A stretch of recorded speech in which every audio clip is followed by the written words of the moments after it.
The bones you see here are all bones that make up the axial skeleton. We divide a skeleton into two parts, or the bones in the skeleton into two parts. We call them the axial, which will include the spinal cord, the ribs, and the vertebral column, and then the appendicular, which will include the arms and the legs, and those and bones associated with that.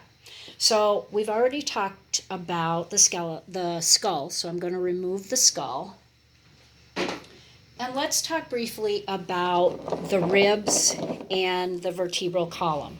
So as we look at this, I'm going to do the ribs first. We have 12 sets of ribs. What you're looking at here is one side of the skeleton. So I haven't looked closely enough to know whether we're looking at the right side or the left side of the skeleton. But these are the ribs that would be on one side, and they would have matching ribs on the other side. So we have 12 ribs, and those 12 ribs, I should say we have 12 sets, one on each side, and they span from the vertebral column that we'll look at in a second. They span from the vertebral column around to the sternum, and the sternum is the bone in the front. So they will span that distance. They provide a protective cavity for the heart and the lungs. So I think that's about all I want to talk about with those, except that there's two, the down low, closest to the diaphragm, that are actually called floating ribs. And that's because they don't actually come up and attach to the sternum. So we call those floating ribs, and those are some of the smaller ones here. But in addition, we've got very small ones at the top as well, up around closest to our neck. All right, so let me move those out.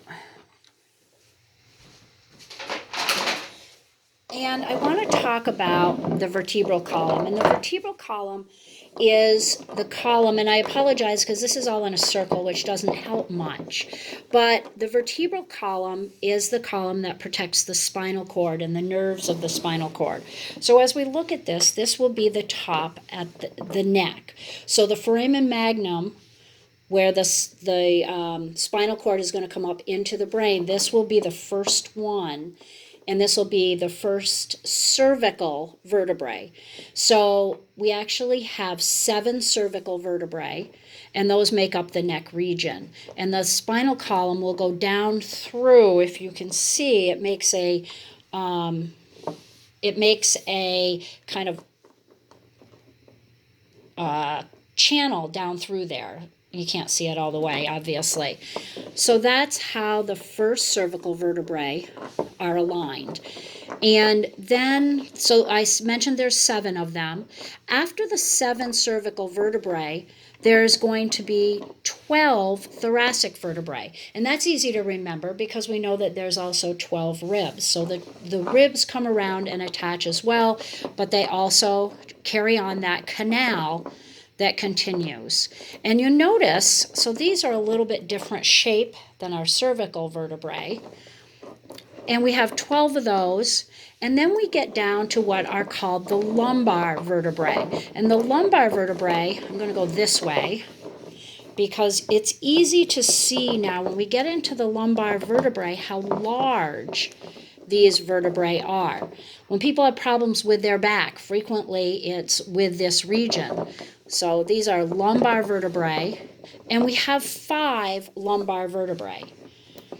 And the way you can remember the numbers of these is first think about conventional times that people eat. So 7 cervical vertebrae, 7 in the morning, 12 thoracic vertebrae, and then 5 lumbar vertebrae. But that's not all there is to the spinal column. So the vertebral column continues on, and it goes into something called the sacrum. And the sacrum makes up part of the pelvic girdle. So the pelvis would actually be kind of curved around this, and I'll try to show you that in the next video. But the pelvic bones, or the coxal bones, are going to articulate with this. So they're going to kind of attach to it. And then this is called the sacrum, and these are actually fused vertebrae. And they come down to about here. So notice the lumbar vertebrae, which are pretty large. These are also flared and large. And then they get down into very small little fused vertebrae. So the sacrum is fused, as is this little section called the coccyx. And the coccyx is your tailbone. So if you've heard of people who've said, I've broken my tailbone, frequently they've broken a part of this. And if you ask anybody, I'm sure they will tell you it's incredibly painful.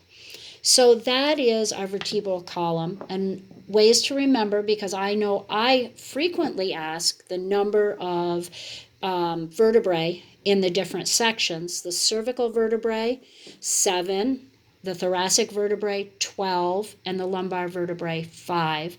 And then we have the 5 that make up the sacrum, and then we have the coccyx, which also has probably 4 or 5 additional pieces as well, fused.